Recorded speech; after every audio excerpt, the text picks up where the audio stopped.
It was a gray Tuesday morning in Portland. Rain tapped gently on our kitchen window as I sipped lukewarm coffee, half listening to a podcast about healing from childhood trauma. My daughter Lily was playing quietly in the next room, her tiny laugh occasionally bubbling up like sunlight through clouds. And then my phone rang. Unknown number, Massachusetts area code. I hesitated. Something in my chest tightened. I hadn't received a call from back east in months, not since the night my father disowned me in front of 70 people, crystal chandeliers, and champagne flutes. I almost let it go to voicemail. But something curiosity, fear, unfinished business made me swipe accept. Is this Amanda Harrington? The voice on the other end was female clipped professional. This is Nurse McAllister from Beth Israel Hospital in Boston. Your father, Richard Harrington, has been admitted.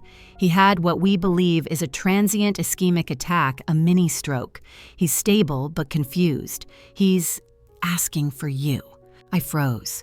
My father, cold, commanding, emotionally distant, was asking for me.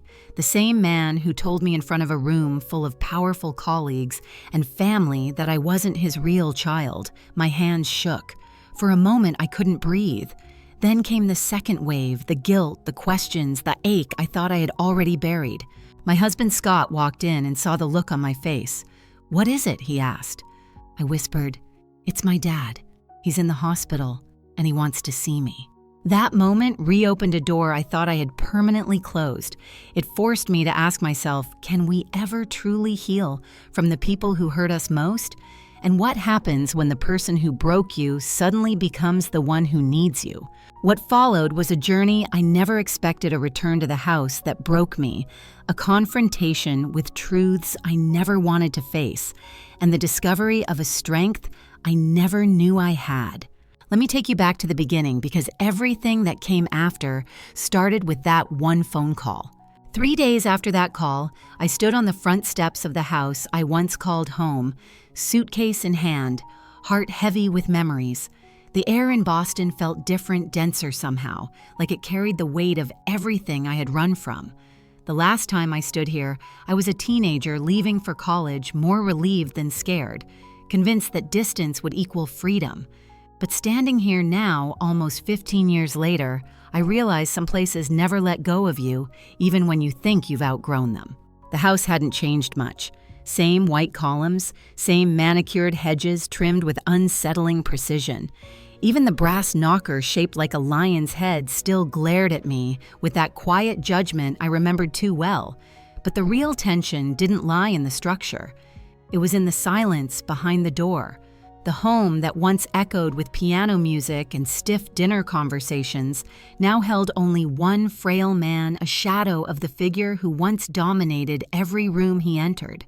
The nurse let me in and explained he was sleeping. "There's food in the fridge and he gets confused at night," she added kindly, before leaving me alone. Alone in this house. I wandered through the rooms slowly, like I was visiting a museum of someone else's life. The living room still had the same baby grand piano I played at my 12th birthday recital the night I hit a wrong note and my father walked out. I traced my fingers across the lid, half expecting his voice to snap behind me, telling me to stop wasting time. The bookshelf in the study was perfectly alphabetized, full of finance books and biographies of powerful men.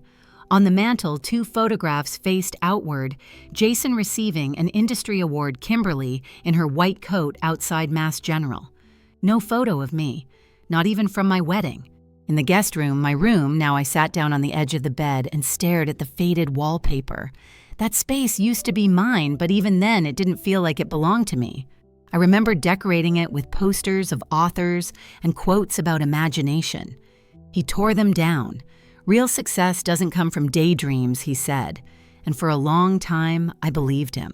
That evening, I reheated soup and listened to the grandfather clock tick louder than I thought possible. My father finally stirred around 7 p.m.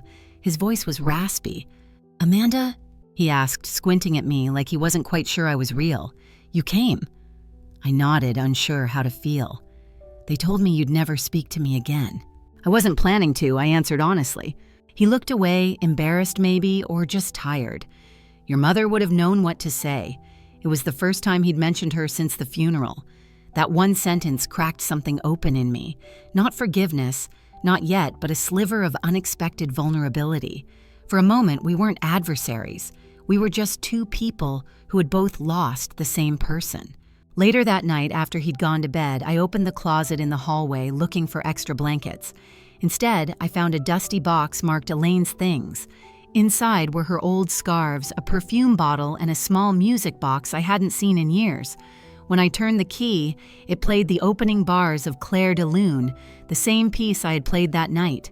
My hands shook as I held it, and for the first time in years, I let myself cry in this house.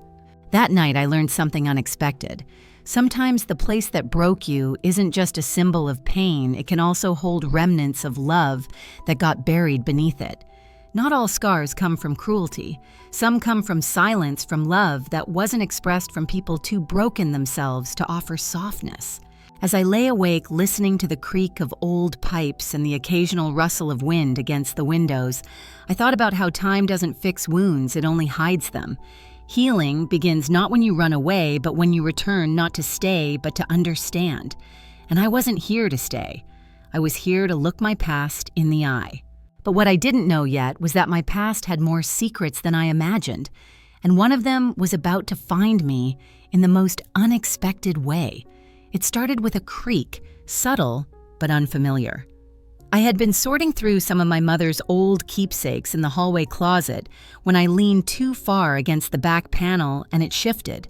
At first, I thought it was just poor construction, but then I pressed again.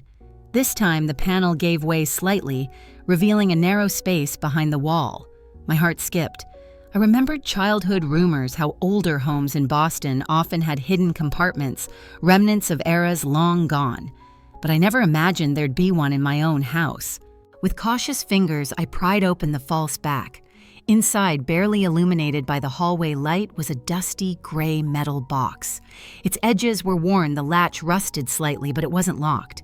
When I opened it, I expected old documents, maybe tax papers or antique bonds. Instead, what I found were letters, dozens of them, handwritten in soft blue ink. The envelopes were addressed to me. At first I didn't understand, but then I saw the return name, Elaine Harrington, my mother. I sank to the floor, cradling the letters like something sacred. Each was carefully dated, spanning the last 2 years of her life. Some were long, others just a few lines. None had ever reached me. I opened the first one with shaking hands. "My dearest Amanda," it began. "I know you think I've been silent, but I've written to you every chance I could. I've hidden these letters because your father wouldn't want you to have them. He thinks protecting you means hardening you. I disagree." I read for hours, tears streaming silently down my cheeks. In one, she described watching me play the piano after school, saying it made her feel like the house had a soul. In another, she apologized for not standing up to my father more often. "I see the light in you, Amanda. I always have. You are not less than your siblings. You are just different. And that is a gift, not a flaw." She had written about small things too, what books she was reading, how the hydrangeas were blooming outside her window, how proud she was that I got into Amherst. "I wanted to tell you in person," one letter read, "but your father said not to encourage you, that it would make leaving business school harder. I told him love doesn't work that way." He didn't answer. These weren't just letters. They were proof. Proof that I had been loved in quiet, persistent ways. Proof that I hadn't imagined the softness I'd sometimes glimpsed in her. It had been real. She had seen me. And more importantly, she had tried. There was one letter that made me pause more than the rest. It was written just days before she died. "If you ever find these," she wrote, "know this, I fought for you in the only ways I could. I only wish I'd fought harder." She ended with a line I will never forget: "Don't let his version of love define you. Write your own story." I sat there until the sun crept up and painted the hallway in soft gold. And for the first time since arriving, I felt something shift inside me. Not anger, not grief, but resolve. My mother had spent her final years trying to protect something precious in me. It was my turn to do the same. Sometimes healing doesn't come in a rush of forgiveness or a dramatic apology. Sometimes it comes in the form of a folded letter hidden away for years, carrying the echo of a voice you thought you'd lost. It taught me this silence doesn't always mean absence, and love isn't always loud, but it leaves traces. I carefully repacked the letters and tucked them into my suitcase close to my heart. What I didn't realize was that these letters were just the first secret, because soon I'd witness my father's world begin to crumble, and I'd be forced to choose whether to watch from a distance or step into the wreckage. The first sign came in the form of an unopened stack of mail.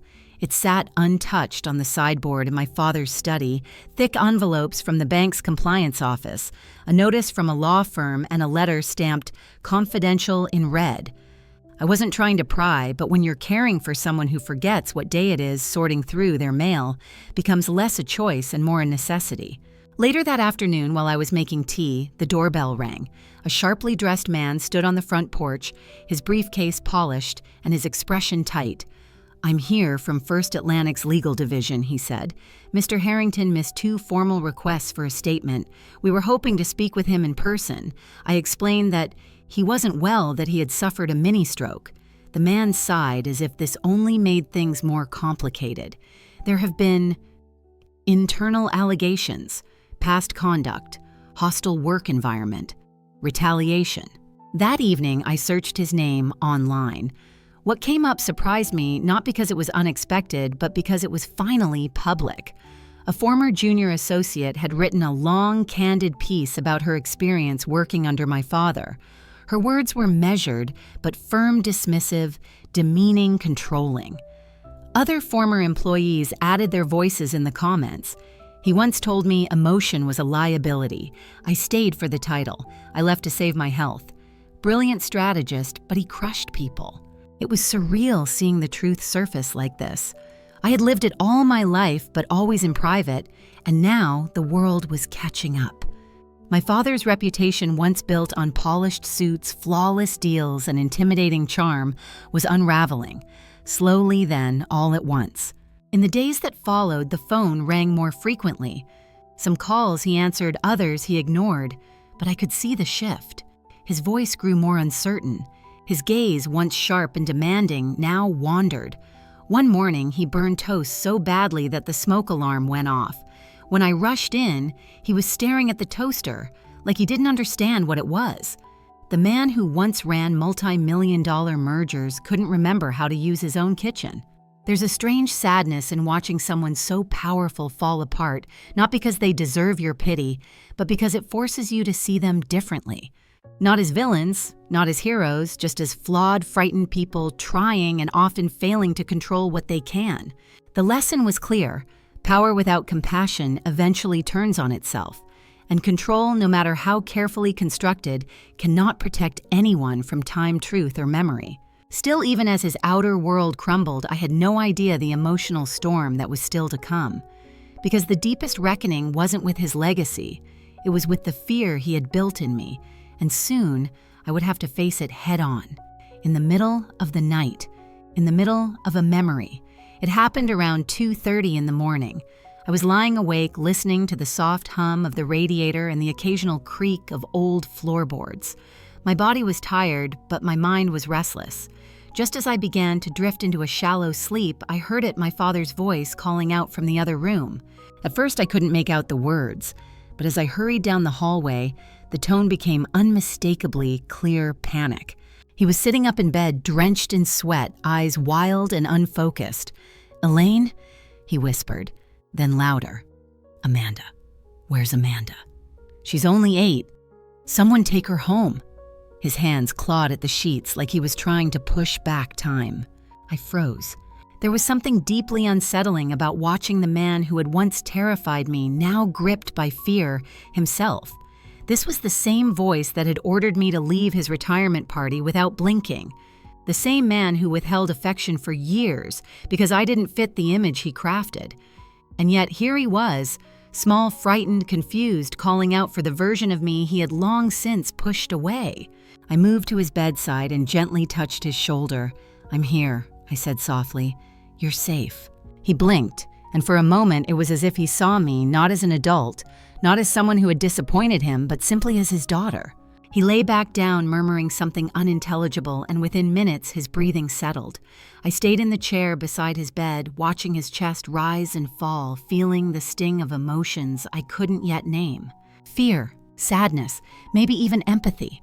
It struck me then, for so long I'd carried the weight of my father's power, his judgment, his disappointment, his icy distance. I had made myself small around it, afraid to be too loud, too soft, too wrong. But seeing him like this, stripped of his armor, I realized something essential. The fear that raised me no longer had control over me. It was like staring down a storm I had outrun for decades, only to see that it was now just a cloud, a shadow of what once was.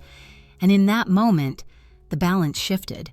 I wasn't the powerless one anymore.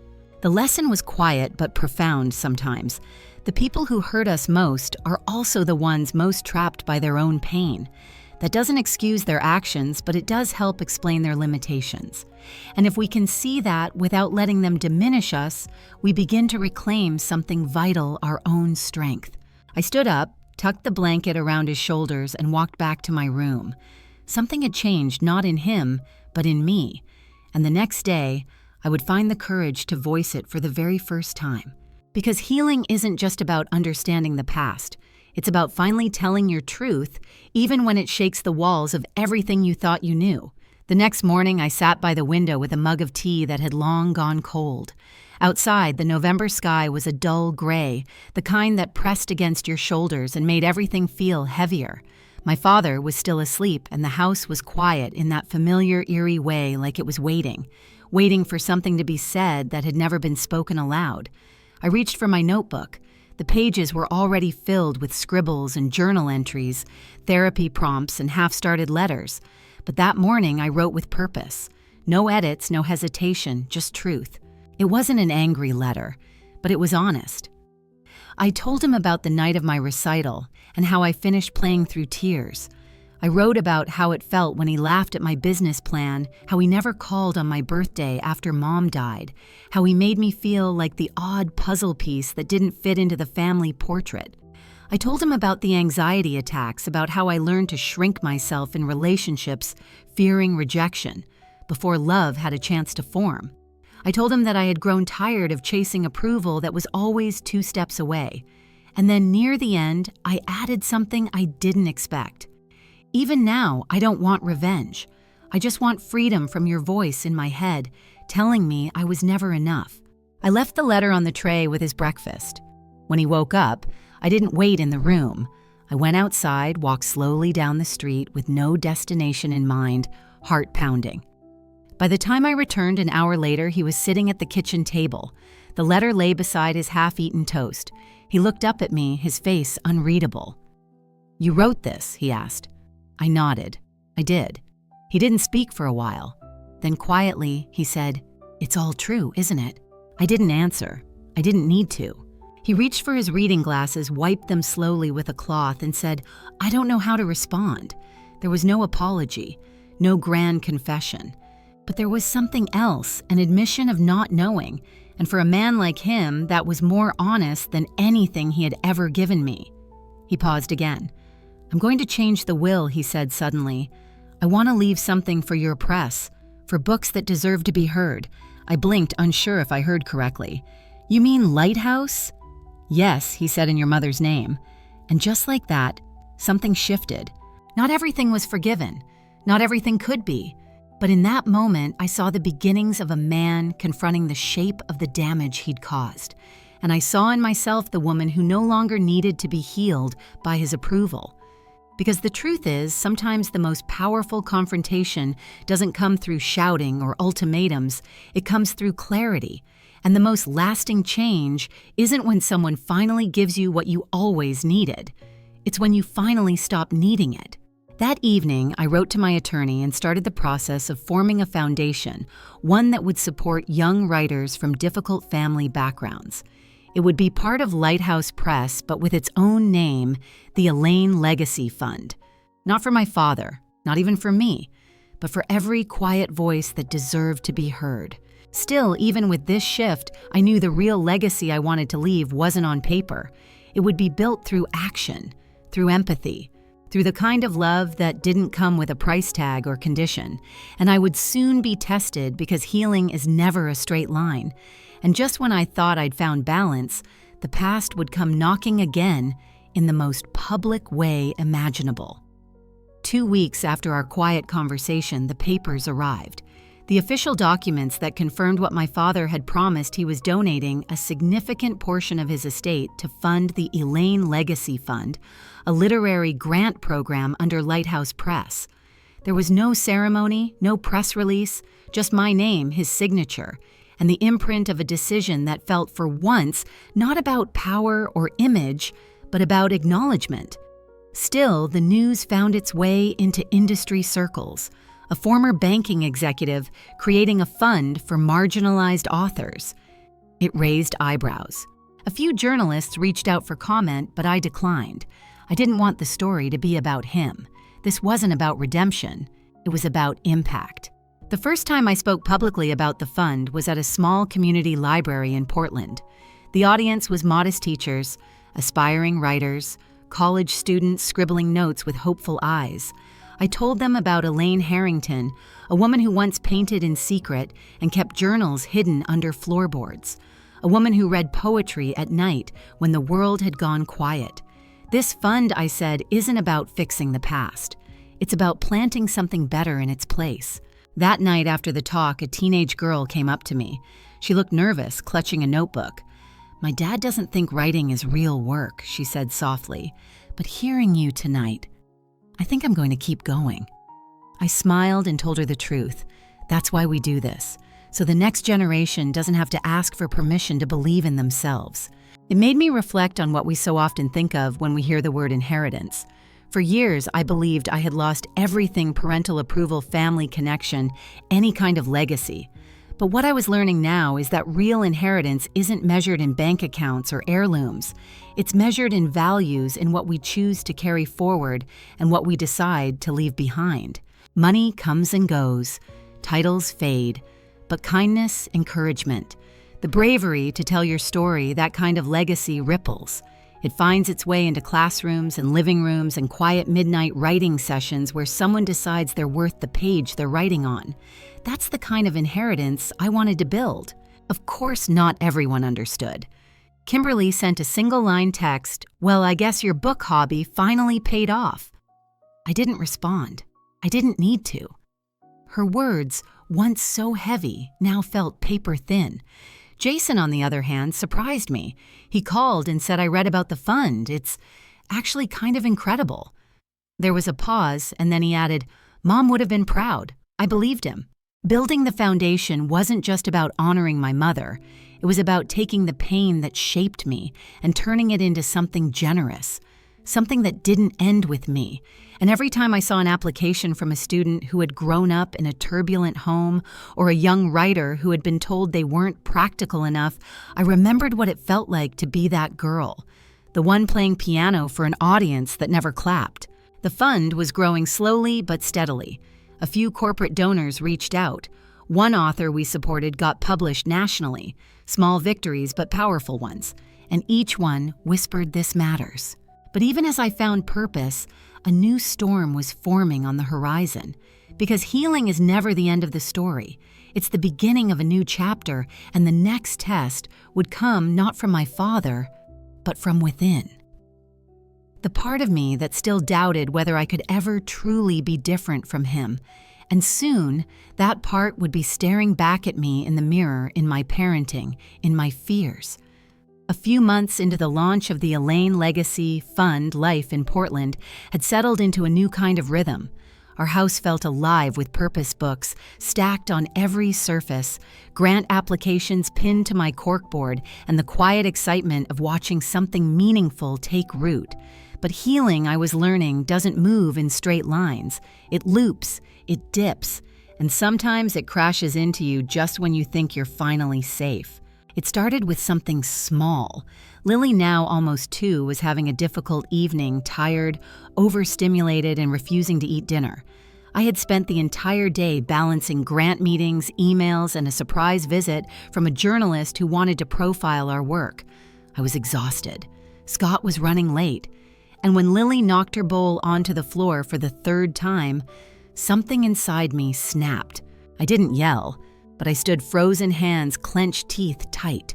My heart raced. I felt heat rise in my chest, and a thought shot through my mind like a lightning bolt. She's doing this on purpose. She's trying to control me.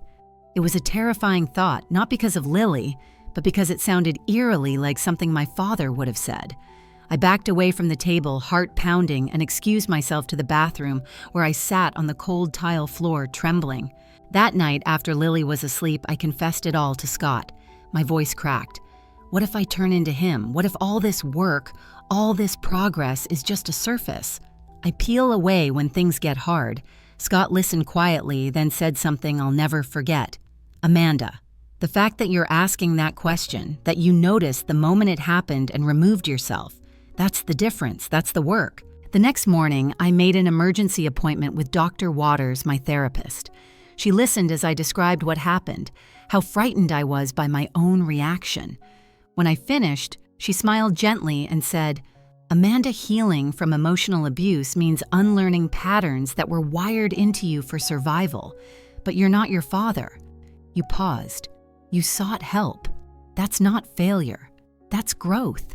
We spent the next few weeks revisiting strategies, breathing techniques, body scans, reframing thoughts before they spiral. I started journaling again, not just about pain, but about joy. About small victories, reading to Lily without checking the clock, setting boundaries with my team, without guilt asking for help before I hit my limit. Each one felt like a stitch, mending something I hadn't even realized was still torn. I also started connecting with other parents who grew up in dysfunctional homes. There was comfort in hearing echoes of my own journey in their stories.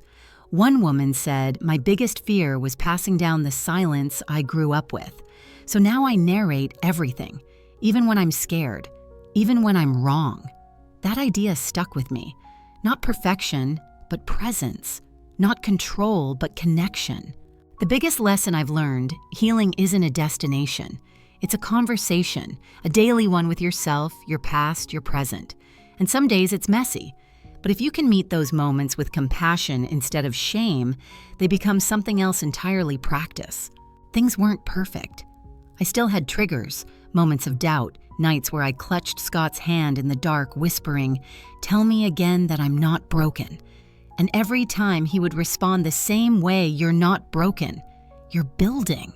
And just when I felt like I was starting to believe him, the past came knocking again. This time, not as a memory or a fear, but as a visitor. A voice I hadn't heard in person in over a year, my father, standing at my door. It was a cool Saturday afternoon in early spring when our living room filled with voices and laughter. Not the forced kind from formal dinners, but the easy, comfortable kind that comes when people truly enjoy each other's presence. Jason was in the kitchen helping Scott prep dinner, cracking jokes while struggling to fold dumplings. Aunt Patricia was teaching Lily to stack wooden blocks in increasingly improbable formations, and Claire, Jason's partner, sat beside me on the rug chatting about a children's literacy program she was launching at her school. It struck me suddenly how different this was from anything I'd grown up with. There were no performance reviews over dinner, no strategic networking, just warmth, presence, eye contact, people asking questions not to size each other up, but to genuinely connect. For the first time, I realized this was my family now. Not one I was born into, but one I had chosen and who had chosen me back. It hadn't happened overnight. After my father's visit, short, tense, and predictably unresolved, I felt shaken. He had stood on our doorstep, older and thinner, asking to clear the air. But within minutes, he fell into old rhythms, defensiveness, cloaked as reason, concern laced with criticism. He hadn't changed, not really. But I had. I didn't try to fix it. I didn't explain myself. I listened. Then I let him go. That decision was pivotal. It left room for something better. Over the following months, Jason and I began rebuilding, not by pretending the past hadn't happened, but by talking about it honestly. He admitted how exhausting it had been to constantly seek approval. I shared how liberating it felt to stop. We started slow shared meals, phone calls that weren't just updates, the occasional inside joke. Trust once broken isn't repaired by grand gestures, it's mended by consistency. Our community in Portland also deepened. The authors I worked with, the librarians, the parents from Lily's daycare, they weren't just acquaintances.